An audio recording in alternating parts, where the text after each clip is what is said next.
এই হলো আমাদের বাড়ি যাওয়ার রাস্তা। কি অবস্থা দেখুন, পুরো 1 হাঁটু জল দাঁড়িয়েছে। এইভাবে জল ঠেলে ঠেলে যেতে হচ্ছে।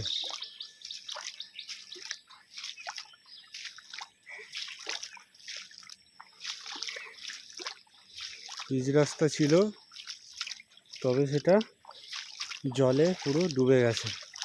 আজকে সকালবেলা বেরোবার সময়ও কিন্তু এতটা জল কিন্তু ছিল না, কিন্তু ফেরার সময় দেখুন এতটুকু রাস্তার অবশিষ্ট নেই, পুরোটাই কিন্তু জলে ভর্তি হয়ে গেছে। যত জল ছিল সব গড়িয়ে এই পাশে একটা ফাঁকা জায়গা ছিল, তো সেইটা বৃষ্টির জলে ভর্তি হয়ে গেছে। তো সেখান থেকে জল একবারে উপচে পড়ে রাস্তায় চলে এসছে পুরো।